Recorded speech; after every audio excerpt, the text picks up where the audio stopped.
అందరికీ నమస్కారం. ఈరోజు కథ మిస్సెస్ పర్ఫెక్ట్ ఎపిసోడ్ నెంబర్ 15. ఈ స్టోరీ మీకు నచ్చితే తప్పకుండా లైక్ చేసి మన ఛానల్ని సబ్స్క్రైబ్ చేసుకోండి. ఇక స్టోరీలోకి వెళ్దాం.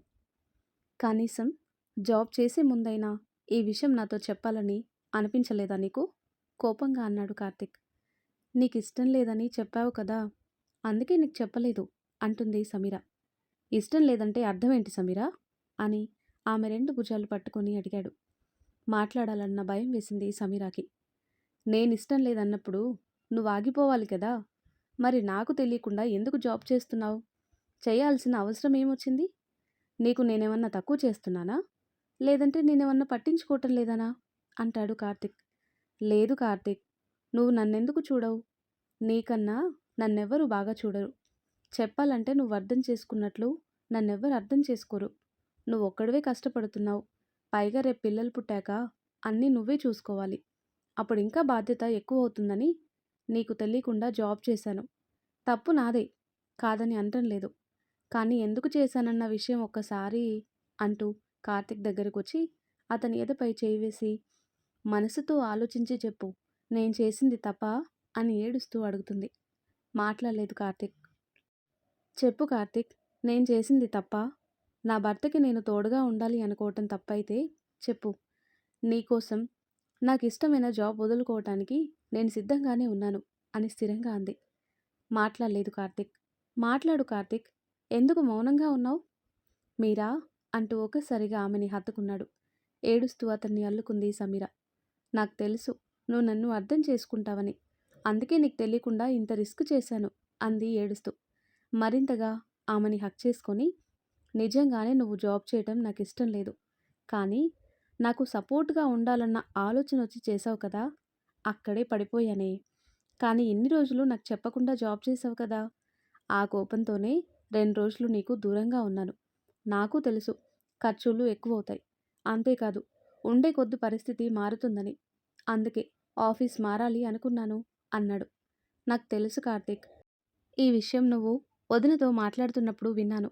ఆ రోజు జాబ్ కోసం నీకు చెప్పాలని ట్రై చేశాను, కానీ చెప్పే టైం బాలేదు. అత్తమ్మతో గొడవ. అవును అంటూ ఆమె తల నిమురుతూ, నేనొక నిర్ణయం తీసుకున్నాను సమీరా అంటాడు. ఏంటి కార్తీక్ అంటూ నవ్వుతూ చూసింది. ఆమె చెంపల మీద కన్నీరు తుడిచి, చెప్తాను. అంతకంటే ముందు నీతో నేను టైం స్పెండ్ చేయాలి. 2 రోజులు నీకు దూరంగా ఉన్నాను, కానీ నాకైతే మామూలుగా లేదు. మనసులో నీతో ఉండాలని అనిపించినా ఆ కోపం మాత్రం నీకు దూరంగా ఉండేలా చేసింది. అయితే ఇప్పుడు పోయిందా కోపం అని అడుగుతుంది అతని భుజంపై తలని వాల్చుతూ. నీ మీద నాకు కోపం ఏమీ లేదు మీరా, తెలియకుండా వర్క్ చేసావు కదా, అదే నా బాధ అంటాడు కార్తిక్. ఇంకెప్పుడూ నీకు తెలియకుండా ఏ పని చేయను కార్తిక్. నీకు తెలియకుండా జాబ్ చేశాను, కానీ బాధపడుతూనే ఉండేదాన్ని తెలుసా. కానీ ఏం చేయను, సాలరీతో నీకు సర్ప్రైజ్ ఇద్దామనుకున్నాను, కానీ నువ్వు సైలెంట్ అయ్యావు కదా, ఇంకేం చేయాలో అర్థం కాలేదు అంది. సాలరీ నా చేతుల్లో పెట్టగానే ఏం ఎక్స్పెక్ట్ చేశావు అని కావాలని అడిగాడు. భార్యని కదా, ఎక్స్పెక్ట్ చేస్తాను నీ ప్రేమని అంది సమీర. ఆమెని దగ్గరికి తీసుకుని ఒడిలో కూర్చోబెట్టుకొని, మా అమ్మ ఎందుకు నిన్ను అర్థం చేసుకోలేకపోతుందో తెలీదు, కానీ నిజంగానే నీ మనసు బంగారమే అన్నాడు ఆమె భుజంపై ముద్దు పెడుతూ. మా అత్తమ్మ నన్ను అర్థం చేసుకోకపోయినా పర్వాలేదు, మా ఆయన నన్ను అర్థం చేసుకున్నాడు, అదే చాలు నాకు అంటూ కార్తిక్ పెదవుల్ని అందుకుంది. ముద్దుతో మొదలైన వాళ్ళ ప్రేమ హద్దులు దాటింది. 2 రోజుల ఎడబాటు వాళ్ళ మధ్యనున్న ప్రేమని మరింత దృఢంగా మార్చింది. ఏయ్, కరుస్తావేంటి? చెంపని రుద్దుకుంటూ సమీర కేసి కోపంగా చూశాడు. నేను సరదాగా కసిరాను, ఆ మాత్రం దానికి కోపం ఎందుకు శ్రీవారు అని ఒంటి నిండా దుప్పటి చుట్టుకొని, మీరు వదిన రూమ్లో ఫ్రెష్ అయ్యిరండి అంటుంది. లేదు, నా రూమ్లోనే ఫ్రెష్ అవుతాను, పద ఇద్దరం కలిసి స్నానం చేద్దాం. హవ్వా, సిగ్గులేదు మీకు అంది. ఇంకా ఎందుకు సిగ్గు అంటూ ఆమెని మీదికి లాక్కున్నాడు. మనసారా తన ప్రేమని ఆమెకి అందించాడు. అడ్డు చెప్పలేదు సమీర. ఫ్రెష్ అయ్యి నైట్ డ్రెస్ వేసుకుని తడి జుట్టుకి క్లిప్ పెట్టి బయట హాల్లోకి వచ్చింది సమీర. సునీత కాల్ చేయటంతో ఒక పావుగంట వదినతో మాట్లాడి కార్తీక్ రావటంతో ఫోన్ కట్ చేసింది. ఏమంటుంది మా అక్క నవ్వుతూ అడిగాడు. వామిటింగ్స్ ఎక్కువ అవుతున్నాయంటండి, చాలా నీరసంగా వస్తుంది వదిన మాట. పనంతా అక్క చేస్తుందా అని అడిగాడు చైర్లో కూర్చొని. లేదండి, డౌట్ వచ్చి అడిగాను. పనంతా మంగాదేవమ్మ చేస్తుంది అని చెప్పింది. వదిన.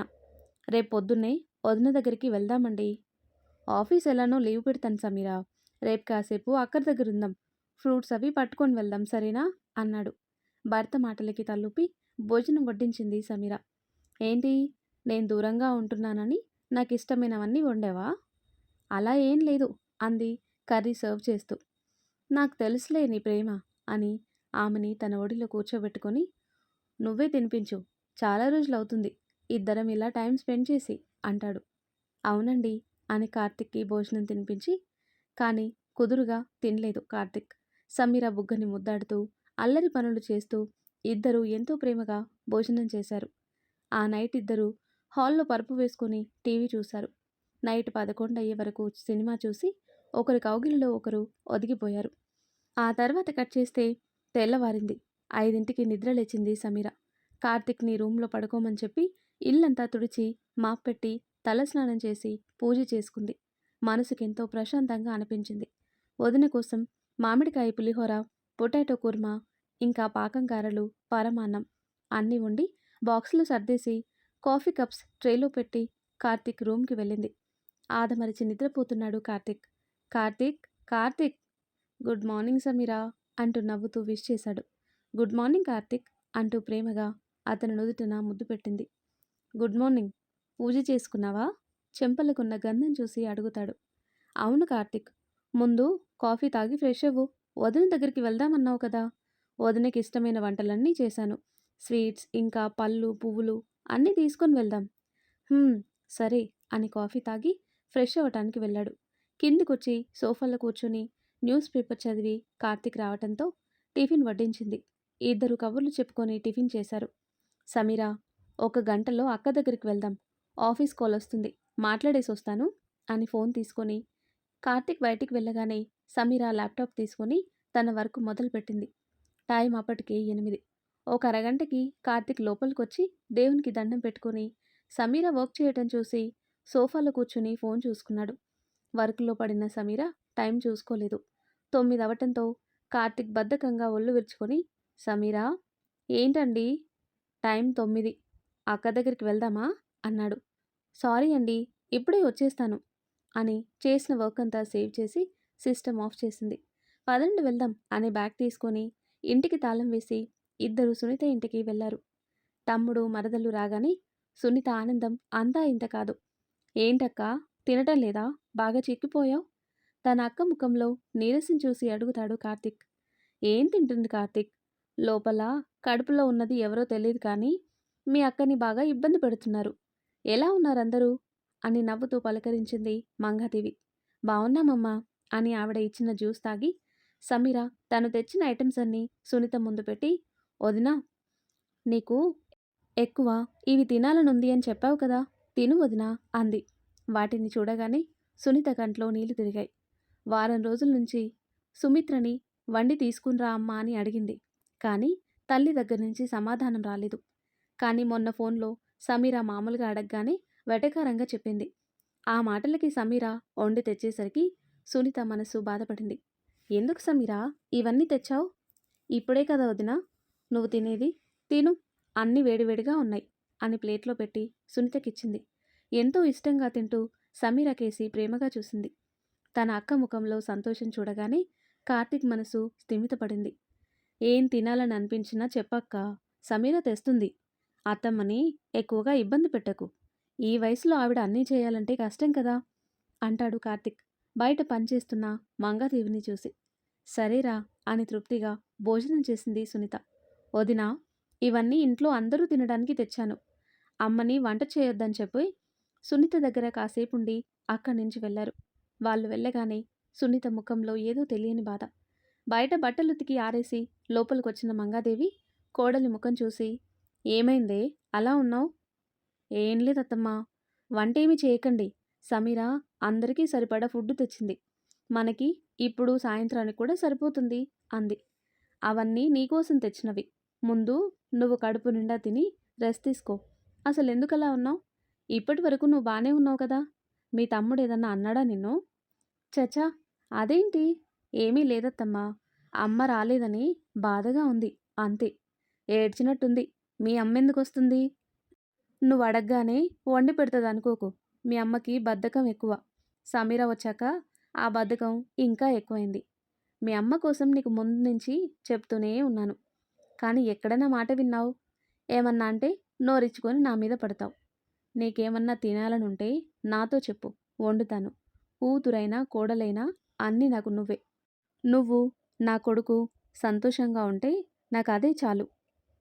అమ్మ రాలేదని ఏడవకు. మీ అమ్మ ఖాళీ చూసుకొనొస్తుందిలే అని సునీతని కసిరి లోపలికి వెళ్ళింది మంగాదేవి. సునీత మాత్రం బాధపడింది. ఏంటో ఈ మధ్యన అమ్మ చిన్న మాటన్నా పడటం లేదు. ఊరికినే కోపం తెచ్చుకుంటుంది. కనీసం కడుపుతో ఉన్నానని కూడా పట్టించుకోవటం లేదు అనుకుని తన రూమ్కి వెళ్ళింది. ఆ తర్వాత కట్ చేస్తే ఇంటికి వచ్చిన కార్తీక్, సమీర వాళ్ళ రూమ్కి వచ్చారు. డ్రెస్ చేంజ్ చేసుకుని కార్తీక్ పక్కన కూర్చొని, ఏమన్నా తింటావా కార్తీక్? ఏమీ వద్దు. రేపు మళ్ళీ ఆఫీస్కి వెళ్ళాలి కదా. ఎందుకో తెలీదు. కాస్త తలనొప్పిగా ఉంది. రెస్ట్ తీసుకుంటాను. సరే రెస్ట్ తీసుకో అని కిందికొచ్చి అల్లం టీ పెట్టి జెండు బామ్ తీసుకుని కార్తీక్ దగ్గరకు వచ్చి, కార్తీక్ అంటుంది. ఏంటి సమీరా? ముందు టీ తాగు. టీ నాకు అలవాట్లేదు సమీరా. ఏం కాదు తాగు అని కప్పు చేతికిచ్చింది. తాగి మంచానికి ఆనుకున్నాడు. జెండు బామ్ రాసి కాసేపు తలంతా మర్దన చేసింది. నిద్రలోకి జారుకున్నాడు కార్తీక్. అతన్ని సరిగ్గా పడుకోబెట్టి ఏసీ ఆన్ చేసి తను వర్క్ చేసుకుంది. మధ్యాహ్నం 1:30 వరకు వర్క్ చేసి కార్తీక్ వైపు చూసింది. చాలా మత్తుగా నిద్రపోతున్నాడు. డిస్టర్బ్ చేయటం ఎందుకని ఇంకాసేపు వర్క్ చేసుకుని తను అతని పక్కన పడుకుంది. టైం 4 అవుతుండగా మెలకువ వచ్చింది కార్తీక్కి. టైం చూసి పైకి లేచి కూర్చున్నాడు. ఆదమరిచి నిద్రపోతున్న సమీరాని చూసి ఆమె నుదుటిన ముద్దు పెట్టుకొని బెడ్ మీదున్న ల్యాప్టాప్ చూసి, సమీరా అసలు వర్క్ ఎలా చేస్తుంది అనుకొని ఆమె ల్యాప్టాప్ ఓపెన్ చేసి వర్క్ అంతా చూసి షాక్ అయ్యాడు. ఆ వర్క్ చూడగానే అర్థమైంది కార్తిక్కి. సమీర ఎంత కష్టపడుతుందో. మనసులో సమీరాని మెచ్చుకోలేకుండా ఉండలేకపోయాడు. ఒకవైపు ఇంట్లో పనులన్నీ చేస్తూ అందర్నీ చూసుకుంటూ వర్క్ చేయటం అంత ఈజీ కాదు అనిపించింది కార్తిక్కి. తన భార్య పక్కన పడుకొని ఆమె నుదుటన ముద్దు పెట్టాడు. ఆ స్పర్శకి మెలకువ వచ్చింది సమీరాకి. తనకి అత్యంత దగ్గరగా ఉన్న అతన్ని చూడగానే నొసలు చిట్లించి, ఏమైంది కార్తీక్? నేను పడుకున్నప్పుడు మీరేదో చేశారు అంటుంది.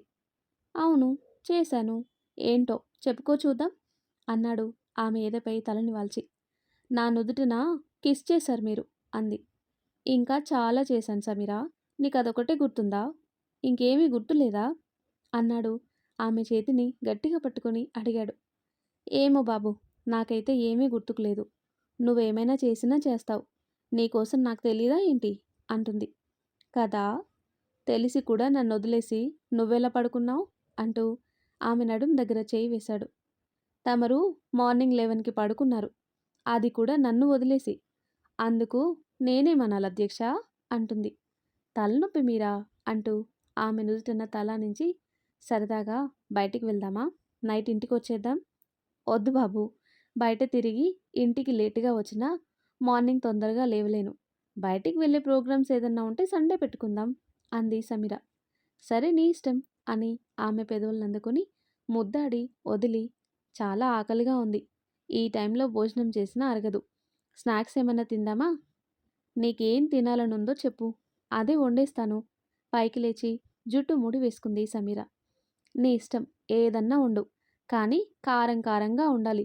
తీపి అస్సలొద్దు అంటాడు. సరే కార్తీక్ అని చెప్పులు వేసుకుని ముఖం కడుక్కొని జడ వేసుకుని కిచెన్ రూమ్కు వచ్చింది. నూడిల్స్ చేసింది. 2 ప్లేట్స్లో వేడివేడిగా పెట్టి టమాటో సాస్ చిన్న బౌల్లో వేసుకుని ట్రేలో పెట్టుకుని హాల్లోకి వచ్చింది. కార్తీక్ తొందరగా రావాలి అంది. వస్తున్నాను అని కిందికొచ్చాడు. ఇద్దరూ టీవీ దగ్గర సెటిల్ అవి నూడిల్స్ తిని వాటర్ తాగారు.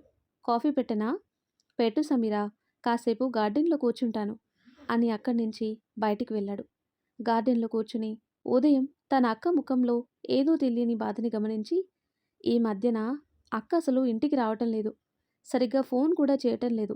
అసలేమై ఉంటుంది? పొద్దున తన ముఖంలో సంతోషం చూసినా ఏదో తెలియని వెలితి అక్క ముఖంలో కనిపించింది. అదేమై ఉంటుంది అనుకుని తనలో తానే ఆలోచిస్తుండగా వేడి వేడి కాఫీ కప్స్తో అతని పక్కన కూర్చుంది సమీర. ఏంటండి? ఏదో దీర్ఘంగా ఆలోచిస్తున్నారు? ఏం లేదు సమీరా. అక్క కోసమే ఆలోచిస్తున్నాను. వదిన బానే ఉంది కదండీ! తన కోసం ఏం ఆలోచిస్తున్నారు? కాఫీ సిప్ చేసి, మనం వచ్చినా వదిన డల్‌గా ఉందేంటనా? అంటుంది. అవును సమీరా అంటాడు కార్తీక్. అత్తమ్మ కోసమని చెబితే, ఈయన ఇంకా అత్తమ్మని తప్పుగా అర్థం చేసుకుంటారు. కొన్ని విషయాలు చెప్పకపోతేనే మంచిది అని మనసులో అనుకొని, ప్రెగ్నెంట్ కదా అండీ! కొద్దిగా నీరసంగా ఉంటుంది. పైగా వామిటింగ్స్ ఎక్కువ అవుతున్నాయి కదా! అలానే ఉంటుంది. మీరెక్కువ ఆలోచించకండి అని మాటలు కలిపింది. ఆ తర్వాత మరుసటి రోజు కార్తీక్‌కి లంచ్ బాక్స్ పెట్టేసి అన్నీ సిద్ధం చేసింది సమీర. సరే, నేను ఆఫీస్‌కి వెళ్తున్నాను. నువ్వు జాగ్రత్త. డోర్ క్లోజ్ చేసుకో. అమ్మ వాళ్ళు ఈరోజు ఈవినింగ్ వస్తారు. సరేనా? హా! సరే అండి అని కార్తీక్ ఆఫీస్‌కి వెళ్ళగానే సమీర డోర్ క్లోజ్ చేసుకొని హాల్‌లో కూర్చొని వర్క్ చేసుకుంది. టైం 11 అవుతుండగా కాలింగ్ బెల్ మోగటంతో ఈ టైంలో ఎవరా అని ల్యాప్‌టాప్ జాగ్రత్తగా తన రూమ్‌లో పెట్టేసి వచ్చి డోర్ ఓపెన్ చేసింది. ఎదురుగా కోపంతో ఉన్న సుమిత్ర, నీరసంగా ఉన్న నరేష్ గారు. జర్నీ కారణంగా ఇద్దరి ముఖంలోనూ నీరసం. కానీ తన అత్తమ్మ ముఖంలో కోపం ఎందుకొచ్చిందో సమీరాకి అర్థమైంది. డోర్ తీయటానికి ఎంతసేపు సమీరా? నిద్రపోతున్నావా ఏంటి? లోపలికి అడుగు పెడుతూనే అత్తగారి సింహాసనం ఎక్కింది సుమిత్ర. లేదత్తమ్మా, వాష్రూంలో ఉన్నాను అంది. చేతుల్లో బ్యాగ్స్ అవన్నీ తీసుకుని పక్కన పెట్టి ఇద్దరికీ జ్యూస్ ఇచ్చింది. నడుం పట్టేసిందండి బాబు. అంత దూరం జర్నీ అంటే ఈసారి నేను అస్సలు రాను బాబోయ్. మీ అన్నయ్య వాళ్ళకి ఏం జరిగినా ఇకపై మీరు వెళ్ళండి. నేను మాత్రం రాను. సమీరా, తినటానికి ఏమన్నా ఉందా? ఫ్రెష్ అయ్యి రండత్తమ్మా, ఇద్దరికీ భోజనం వడ్డిస్తాను అంది. మేము సాయంత్రం వస్తామని చెప్పి ఇప్పుడొచ్చాం కదా! వంట నువ్వు మీ ఇద్దరి మటుకే వండుకొని ఉంటావు కదా! సరిపోతుందా మరి? సరిపోతుందత్తమ్మా, నేనెక్కువగానే వండాను అంది బ్యాగ్‌లో బట్టలు మిషన్‌లో వేస్తూ. నువ్వు కార్తీక్‌నే కదా ఇంట్లో ఉండేది. మరి ఎక్కువ వంటెందుకు చేశావు? నేను మామయ్య ఊరెళ్ళామని మీ అమ్మానాన్నని ఇంటికి రమ్మన్నావా ఏంటి? అంటుంది. తన అత్తగారి మాటలకి కోపం వచ్చింది సమీరాకి. మీరు లేనప్పుడు దొంగచాటుగా పిలవాల్సిన అవసరం నాకేంటత్తమ్మా? పిలిస్తే మీ ఎదురుగానే ఫోన్ చేసి పిలుస్తాను కదా! నేను కార్తీక్‌నే కదా ఉండేదని ఇప్పుడు సాయంత్రానికి కలిపి వంట చేశాను. అంతేకాని నేనెవరిని దొంగచాటుగా పిలవనత్తమ్మా అని సమీర అనగానే సుమిత్ర మూతి తిప్పుకుంది. ఇప్పుడు నేనేమన్నాను సమీరా? అంత కోపం నీకు? ఏదో సరదాకి. ఒక మాట కూడా అనకూడదా ఏంటి? అంటుంది భర్త వైపు చూసి. నేను మామూలుగానే అడిగానండి. అంతేకాని వేరే ఉద్దేశంతో కాదు అంటుంది సుమిత్ర. ఇంక ఆపుతావా? రాగానే నువ్వు నీ చెత్తవాగుడు ముందు లోపలికి పద అని ఇద్దరూ ఫ్రెష్ అయ్యి బయటకొచ్చారు. సమీర వాళ్ళిద్దరికీ భోజనం వడ్డించింది. చేపల పులుసు, రొయ్యలు, గోంగూర చూసి సుమిత్ర మనసులోనే కుళ్ళుకొని కోడలి వైపు చూసింది. కిచెన్ రూమ్‌లో పనిచేస్తుంది సమీర. ఏవండీ? ఏంటి సుమిత్ర? నేనేమన్నా అంటే మీకు నచ్చదు కానీ మీ కోడలు చేసే పని చూసారా? ఏం చేసింది? తింటూనే అన్నాడు. ఈరోజు అసలు ఇంట్లో నాన్ వెజ్ వండం కదా! కార్తీక్‌కి కూడా నచ్చదు. అలాంటిది 2 రకాల కూరలు వండింది. మనం లేమని ఇద్దరూ బాగా వండుకున్నట్టున్నారు అంటుంది సుమిత్ర. ఆ మాటకి కోపంగా చూశారు నరేష్ గారు. మీకే కాదు కోపం, నాకు ఉంది. నేను నాన్ వెజ్ వండినా మీరే తిట్టేవారు. ప్రతిరోజు నాన్ వెజ్ ఎందుకు? కాయగూరలు వండు, ఆరోగ్యానికి మంచిదని. మరి ఈరోజు నా మాటలు ఏమయ్యాయి? సూటిగా అడిగింది. భార్య మాటలకి మనసులోనే తల కొట్టుకున్నారు నరేష్ గారు. కానీ అంతలోనే ఆలోచిస్తూ, అవును, ఈరోజు ఇంట్లో నాన్ వెజ్ వండరు కదా! కానీ సమీర ఎందుకు వండినట్టు అనుకొని, అమ్మా సమీరా, మావయ్య అంటూ బయటికొచ్చింది. ఈరోజు ఇంట్లో నాన్ వెజ్ వండరు కదా! మరి 2 రకాలు వండావేంటి తల్లి అంటాడు. నరేష్ గారు అడిగేసరికి ఎక్కడలేని ఆనందం వచ్చింది సుమిత్రకి. చెప్పు సమీరా, మామయ్య అడుగుతున్నారు కదా! ఎప్పుడూ లేనిది కొత్తగా ఏంటిది అంటుంది సుమిత్ర. కార్తీక్ వండమన్నారు మావయ్య అంటుంది సమీర. ఏంటి? వాడు వండమన్నాడా? నమ్మలేక అడిగింది సుమిత్ర. అవునత్తమ్మా అంటుంది. ఏంటి? ఇంట్లో కొత్తగా రూల్స్ మారుతున్నాయి. మీ అత్తమ్మన్నట్టు ఎవరూ లేరని వండావా సమీరా? సూటిగా అడిగారు నరేష్ గారు. ఎప్పుడూ లేనిది మావయ్య గారు అలా అడిగేసరికి సమీర మనసు చివుక్కుమంది. లేదు మావయ్య, వదిన కోసం వండాను. తను నైట్ కార్తీక్‌కి ఫోన్ చేసి రొయ్యలు, చేపల పులుసు తినాలనుంది, వండుకొని రండని వదిన అడగ్గానే పొద్దున్నే అవన్నీ తెచ్చిచ్చారు. వదిన కోసం అవన్నీ వండాను మావయ్య. కార్తీక్‌కి నాకు పప్పు, మామిడికాయ వండాను. కావాలంటే చూడండి అని గిన్నె తెచ్చి చూపించింది. ఎందుకో సిగ్గుగా అనిపించింది నరేష్ గారికి. మీరు లేకుండా అన్ని రకాలు వండుకొని మేమెందుకు తింటాం మావయ్య? ఇదేమీ దొంగతనం కాదు కదా! ఎవరూ లేకుండా వండుకొని తినటానికి. కాస్త చురుగ్గా ఇద్దరికీ అంటించింది సమీర. సమీరా, నువ్వు మాట్లాడుతుంది మీ మామయ్యతో. ఆ విషయం గుర్తుపెట్టుకొని మాట్లాడు అంది సుమిత్ర. తెలుసత్తమ్మా. మీరు నన్నడిగారనే కదా నేను ప్రూఫ్స్‌తో సహా మీకు చూపిస్తున్నాను. లేదంటే మీకెందుకు చూపిస్తాను? నేనెందుకు అలా మాట్లాడతాను? అంటుంది సమీర. సరే సరే, నీ పని నువ్వు చూసుకో. ఎప్పుడూ లేనిది నాన్ వెజ్ వండేసరికి ఎవరికైనా అనుమానం వస్తుంది. అందుకే ఎప్పుడూ లేనిది మీ మామయ్య గారు కూడా అడిగారు అంది సుమిత్ర. నాకు తెలుసత్తమ్మా. ఎప్పుడూ లేనిది మీ అబ్బాయి నాన్ వెజ్ వండమన్నారు అంటే అందుకు కారణం లేకుండా పోదు కదా! ఆ విషయం మీరర్థం చేసుకోండి చాలు అని కిచెన్ రూమ్‌కి వెళ్ళింది. మాట్లాడలేదు సుమిత్ర. ఎందుకో నరేష్ గారికి చాలా సిగ్గుగా అనిపించింది. తన భార్య మాటలు విని సమీరాని అలా అడిగినందుకు ఆయనకి ఏదోలా అనిపించి భోజనం చేసి తన రూమ్‌కి వెళ్లారు. సుమిత్ర ప్లేట్స్ అన్నీ సింక్‌లో పడేసి తన రూమ్‌కి వెళ్ళి బెడ్ మీద కూర్చున్న నరేష్ గారిని చూసి, "ఏమైందండి అలా ఉన్నారు?" "ఏం లేదు సుమిత్ర. మనం కోడల్ని అలా అడగటం నాకెందుకో నచ్చలేదు" అంటాడు. "ఎందుకు నచ్చలేదండి? అలా అంటున్నారు?" అంటూ నరేష్ గారి పక్కన కూర్చుంది. "ఎందుకు నచ్చటం లేదని అడుగుతావేంటి? మన కూతురు సునీతకి ఎంత హక్కుదల ఉందో, ఈ ఇంట్లో మన కోడలికి అంతే హక్కుదల ఉంది. ఆ విషయం మర్చిపోకు సుమిత్ర" ఆలోచిస్తూనే అన్నారు నరేష్ గారు. "ఒక మాట కోడల్ని అడిగినందుకు ఎందుకండి అంత బాధపడిపోతారు? మనలో మన మాట. నేనంటే ఏదో అడిగాను. నాకు సమీరాకి ఎప్పుడూ ఉండే గోల అనుకోండి. ఎప్పుడూ లేనిది కోడల్ని మీరెందుకు అడిగారు? అనుమానం వచ్చే కదా! అందుకు కారణం మనకి తెలీదు. రూల్స్ మారాయా అన్నారు కానీ, దొంగచాటుగా వండుకొని తిన్నారా అని మీరడగలేదు కదా! చిన్న విషయాన్ని మీరెక్కువ ఆలోచించకండి" అంటుంది సుమిత్ర.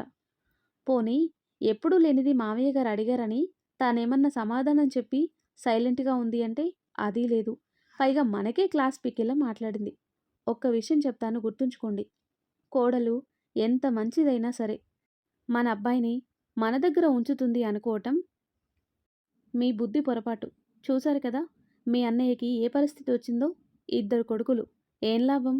అక్కకి తప్పిందా? కట్టుకున్న భర్త కాబట్టి. ఇప్పుడు అక్కే అన్ని బాగోగులు చూస్తుంది. మీరైనా నేనైనా సరే. నాకు నువ్వు, నీకు నేను. ఇదే జీవితం. కోడల్ని మాటన్నానని ఎక్కువ బాధపడింది చాలు. అప్పుడప్పుడు మీరు మాట్లాడండి. లేదంటే ఇంట్లో పెద్దవాళ్ళు లేరన్న విషయం మీ కోడలు మర్చిపోతుంది అని చెప్పి పడుకుంది సుమిత్ర. నరేష్ గారు మాత్రం లోపలే నొచ్చుకొని ఆలోచిస్తూ బయటకొచ్చారు. మిషన్‌లో బట్టలు తీసి బయట తాడు మీద ఆరేస్తుంది సమీర. "అమ్మా సమీరా" అంటూ నరేష్ గారు బయటకొచ్చారు. "ఏంటి మావయ్య, ఏమన్నా కావాలా?" "ఏమీ వద్దు తల్లి. భోజనం దగ్గర నేనలా మాట్లాడాల్సింది కాదు. ఎందుకో నాకు నచ్చలేదు ఆ విషయంలో" అంటారు. నరేష్ గారి మాటలు పూర్తి కాకుండానే, "మావయ్య, మీరడగటంలో తప్పు లేదు. ఎప్పుడూ లేనిది నాన్ వెజ్ వండిందేంటి అని ఎవరికైనా అనుమానం వస్తుంది. నేనేమీ తప్పుగా అనుకోవటం లేదు మావయ్య. కానీ మీరు నన్నర్థం చేసుకుంటే చాలు" అంది సమీర. కోడలి మాటకి నవ్వుతూ, "సారీ తల్లీ. నాకు తెలుసు నీ మనసేంటో. నువ్వు మనసులో ఏం పెట్టుకోకమ్మా" అని సమీర తల నిమిరి నరేష్ గారు లోపలికి వెళ్లారు. తన మావయ్య మాటలకి నవ్వుకొని బట్టలారేసింది సమీర. తన రూమ్‌కి వచ్చి ల్యాప్‌టాప్ తీసుకుంది. కానీ వర్క్ చేసే ఇంట్రెస్ట్ లేదు. అందుకు కారణం అత్త, మామ మాటలు తలుచుకొని తనలో తానే బాధపడింది. చివరికి తిండి దగ్గర కూడా వాళ్ళలా మాట్లాడటం తనకి నచ్చలేదు. సంపాదించేదంతా తన భర్త. సునీత విషయం పక్కన పెడితే నచ్చిన తిండి తినటానికి వాళ్ళ పర్మిషన్ తీసుకొని వండుకొని తినాలా? ఆ ఆలోచన రాగానే సమీరాకి మనసుకి బాధ మామూలుగా కలగలేదు. ఇంతలో కార్తీక్ ఫోన్ చేయటంతో ఫోన్ లిఫ్ట్ చేసింది. "హలో కార్తీక్, భోజనం చేశావా లేదా?" "అప్పుడేనా?" అంటూ టైం చూసింది. టైం అప్పటికే 1:00. పనిలో పడి సమీర టైం చూసుకోలేదు. "అప్పుడేనా అంటున్నావేంటి? టైం చూసుకోలేదా నువ్వు?" "పనిలో పడి చూసుకోలేదు కార్తీక్. మీరు తిన్నారా లేదా?" "తినాలి. వర్క్ విషయం పక్కన పెట్టి ముందు భోజనం చేసి రెస్ట్ తీసుకో." "హ్మ్. సరే" అంది. "మాటేంటి హుషారుగా రావటం లేదు? నీరసంగా వస్తుంది. ఏమైంది సమీరా?" "ఏం లేదండి. అత్త, మావయ్య వచ్చారు. అదేంటి నాతో సాయంత్రం వస్తానని చెప్పారు? తెలీదండి. ఇంతకు ముందే వచ్చారు. అమ్మ ఏమన్నా అందా? ఆలోచిస్తూనే అడిగాడు కార్తీక్. ఎవరు అత్తమ్మనా? అవును. ఎప్పుడు అనకుండా ఉంటుంది. చివరికి తిండి దగ్గర కూడా గొడవ పెట్టాలని చూసింది అని జరిగిన విషయం చెప్పింది. నువ్వేం పట్టించుకోకు. వండింది అక్క కోసం కదా. ఆ విషయం చెప్పావు. నాన్న తన తప్పేంటో తెలుసుకొని సారీ చెప్పారు. ఇంకా అమ్మ గొడవ తెలిసిందే కదా, వదిలేయ్ అంటాడు కార్తీక్. ఎందుకో తెలీదు కార్తీక్. రోజూ ఇంట్లో గొడవలు ఎందుకొస్తున్నాయో నాకు అర్థం కావటం లేదు. చిన్నదానికి పెద్దదానికి గొడవ పెట్టుకోవటం నాకు పెద్ద పని కాదు. ఎందుకు అని ఊరుకుంటున్నాను. కానీ ఇష్టంగా వండుకొని తినటానికి కూడా అత్తమ్మ పర్మిషన్ తీసుకొని తినాలంటే నాకు అర్థం కావటం లేదు. నేను కోడల్నా లేదంటే బానిసనా అని అడుగుతుంది సమీర. ఏయ్, ఏంటి ఆ మాటలు అంటాడు కార్తీక్. మాటలు కాదు కార్తీక్. నా బాధ చూస్తుంటే ఇంట్లో నా వాల్యూ ఏంటో నాకు బాగా అర్థమవుతుంది. ఎందుకైనా మంచిది ఈ వారంలో ఏదో ఒకరోజు టైం చూసి జాబ్ కోసం చెప్పు. లేదంటే మాకు తెలియకుండా నీ పెళ్ళాం డబ్బులు దాచుకుంటున్నావా అని మీ అమ్మ అనినా అంటుంది. ఎప్పుడు లేనిది సమీర మాటల్లో కోపం కనిపించేసరికి కార్తీక్ ఫోన్ కట్ చేసి పక్కన పెట్టి, ఈ మధ్యన అమ్మెందుకు ప్రతి చిన్న విషయం కూడా పెద్దది చేయాలని చూస్తుంది? అయినా నాన్న కూడా అలా అడగాల్సింది కాదు. ఏంటో ఇద్దరూ ఇలా తయారవుతున్నారు అనుకొని భోజనం చేసి వర్క్లో మునిగాడు. సమీరాకి భోజనం చేయాలని అనిపించలేదు. ఫోన్ ఛార్జింగ్ పెట్టి నిద్రపోయింది. ఆ తర్వాత కట్ చేస్తే నిద్ర లేచి బయటకొచ్చింది సుమిత్ర. టైం చూసింది. 4 అయింది. కిచెన్ రూమ్కి వచ్చింది. ఎంతో నీట్గా ఉంది. స్టవ్ పై పాలు పెట్టి కాఫీ పెట్టి ముందుగా నరేష్ గారికి ఇచ్చింది. నువ్వు కూడా తెచ్చుకోలేకపోయావా? కాఫీ సిప్ చేస్తూనే అన్నారు నరేష్ గారు. లేదండి, పాలెన్నో లేవు. మీకు కార్తీక్ సమీరాకి పెట్టాను అంది. అదేంటి, లీటర్‌న్నర పాలు ఇంట్లో ఉంటాయి కదా, పాలు తక్కువ అంటున్నావేంటి? పెరుగు ఎక్కువ తోడు పెట్టినట్టుందండి సమీర. పాలు తక్కువ ఉన్నాయి. ఏం పర్వాలేదు. అయినా నేను తాగకపోతే ఏమైందండి? మీరేగా నన్ను పట్టించుకునేది. మన అబ్బాయి కోసం తెలిసిందే కదా. వాడు రాగానే సమీర పెట్టింది తినటం, స్నానం చేసి పెళ్ళంతో గదికి వెళ్ళటం అంటుంది సుమిత్ర. వాడేం చేయాలనే నీ బాధ? అయినా నీకు నేనున్నాను కదా, కాఫీ తాగు అని నరేష్ గారు అనగానే సుమిత్ర తనలో తానే నవ్వుకుంది. ఇదే అండి నాకు కావాల్సింది.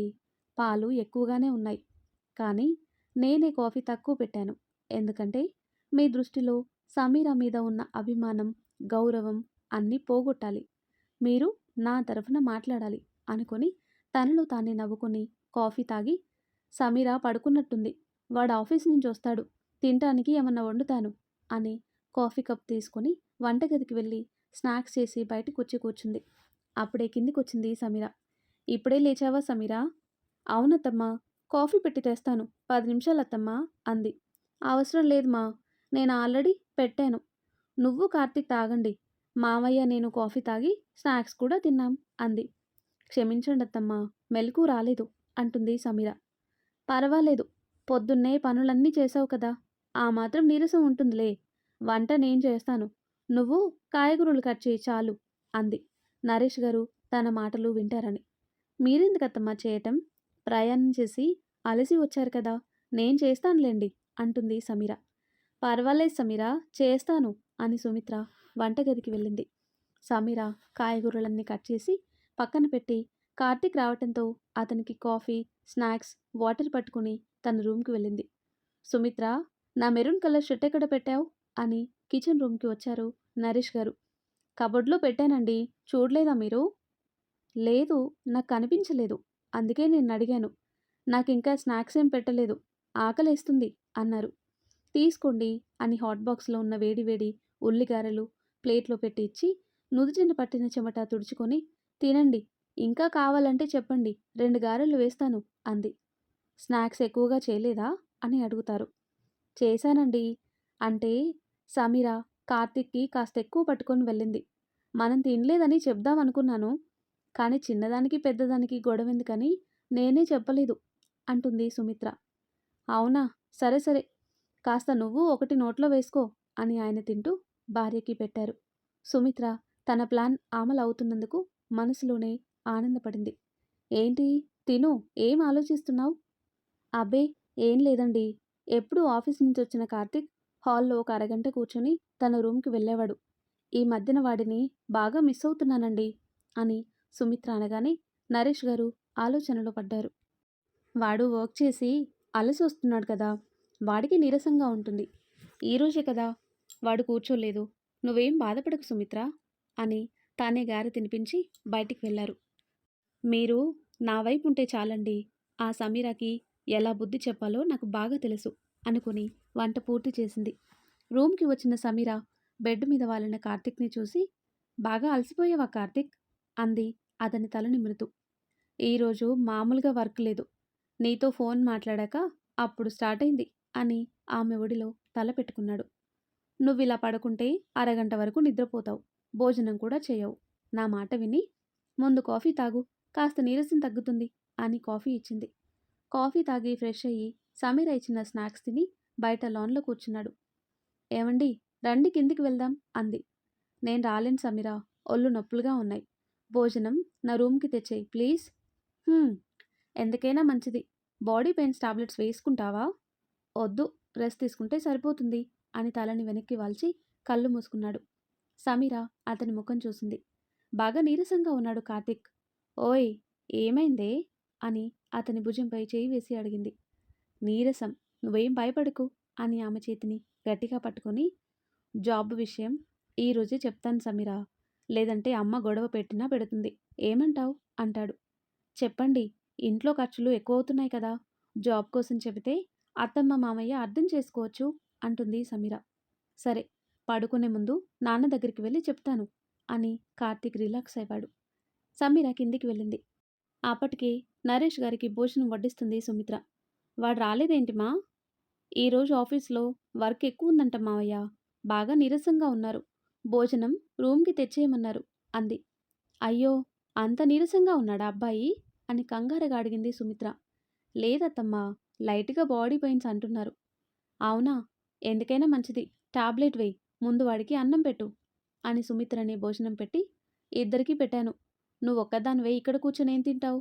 వాడితో పాటు నువ్వు తినేయి అని సుమిత్ర అనగానే సమీర ఆశ్చర్యపోయింది. మధ్యాహ్నం మావయ్య గారు అత్తమ్మకి క్లాస్ స్పీకరా ఏంటి? నాతో బానే ఉంటుంది అనుకుని తన రూమ్‌కి వెళ్ళింది. ఏంటండి, ఎప్పుడూ లేనిది వాడికి అంత నీరసం? డైలీ వెళ్ళి రావటం అంటే మాటలు కాదు కదా! వాడికి ఆ మాత్రం నీరసం ఉంటుంది. నువ్వేం కంగారు పడకు. భోజనం చెయ్యి అని నరేష్ గారు అనగానే సరే అండి అని భోజనం చేసి ఇద్దరు రూమ్‌కి వచ్చారు. సమీర పెట్టిన భోజనం తిని జాబ్ విషయం మాట్లాడదామని కిందికొచ్చాడు కార్తిక్. టైం అప్పటికే 10 అయింది. నరేష్ గారి రూమ్‌కేసి చూశాడు. బెడ్ లైట్ వెలుగుతుంది. డోర్ వరకొచ్చి వాళ్ళ మాటలు విని అక్కడే ఆగిపోయాడు కార్తిక్. ఏంటి సుమిత్ర నువ్వనేది? అవునండి. సునీతకి డెలివరీ అవన్నీ కార్తిక్ చూసుకుంటాడు కదా! అవును సుమిత్ర, వాడే కదా చూసుకునేది. మన తరఫున పుట్టే బిడ్డకి బంగారం అవి పెట్టాలి కదండీ! మనిద్దరి బంగారం ఉంది. అందులో సగం కార్తిక్‌కి, సునీతకి అని ముందుగానే అనుకున్నాం కదా! ఇంకా బంగారం కోసం ఆలోచించే పనేముంది? అంటారు నరేష్ గారు. అది వాళ్ళకని మనకెప్పుడో తెలుసండి. మనవరాలు, మనవడో పుడితే మన చేతులతో కొనేది వేరు కదా! అంటుంది. ఇప్పుడు నువ్వేం చెప్పాలనుకుంటున్నావు? అని అడుగుతారు నరేష్ గారు. నేను ఒక 50,000 డబ్బులు దాచానండి. మీ దగ్గర కొంచెం కూడా లేకుండా ఉండవు. వాటితో పుట్టే వాళ్ళకి బంగారం కొందాం. ఏమంటారు? అంటుంది సుమిత్ర. నాకు తెలియకుండా అంత డబ్బు నువ్వెలా దాచావు? ఆశ్చర్యంగా అడిగారు నరేష్ గారు. కార్తిక్ ప్రతి నెల 10,000 ఇచ్చేవాడు కదండీ! మధ్య మధ్యలో షాపింగ్ అని తీసుకునేదాన్ని. అవన్నీ కొంచెం దాచిపెట్టాను. మీకు ఎలానో పింఛన్ డబ్బులొస్తున్నాయి కదా! అవన్నీ పోగేసి పుట్టే బిడ్డకి ఏదోటి పెడదాం. ఏమంటారు? అంటుంది. ఇంట్లో వాళ్ళకి తెలియకుండా అంత డబ్బు దాచావంటే నీ తెలివికి మెచ్చుకోవాలి అన్నారు నరేష్ గారు. మరి దాయకపోతే మనకెలా వస్తాయండి? మన కార్తీక్ అంటావా? సమీర వాళ్ళ అమ్మా నాన్న మనవడికో మనవరాలికో పెడతారు. పెట్టకుండా ఏం ఉండరు కాబట్టి సగం బంగారం వాడి చేతికి ఇచ్చేద్దాం. ఎందుకు సుమిత్ర? వాడి పిల్లలకి మనం ఏదో ఒకటి కొనాలి కదా! సంపాదించిందంతా వాడికే కదండీ! కాబట్టి వాడి విషయంలో మనం పెట్టాల్సింది ఏమీ లేదు. మనం బంగారం పెడదాం. ఎలానో వాడికి మంచి అత్తామామలు దొరికారు. రవి పరంగా మనమే కదండీ ఆలోచించాలి. వాళ్ళ నాన్న మంచానికి పడి ఉన్నారు. అల్లుడే కదా మొత్తం చూసుకునేది. వాళ్ళకి మనమే సాయం చేయాలండి అంటుంది. అవును సుమిత్ర అన్నారు నరేష్ గారు. కూతురు పరిస్థితి తలుచుకొని. ఆ మాటలు విన్న కార్తిక్ మౌనంగా తన రూమ్కి వచ్చి బెడ్ మీద కూర్చున్నాడు. సమీర సోఫాలో కూర్చుని తన వర్క్ తను చేసుకుంటుంది. కార్తిక్ వైపు చూడలేదు. తల్లిదండ్రుల మాటలకి కార్తిక్ మనసులో లేదు. అతని కంట్లో చిరుతడి అలుముకుంది.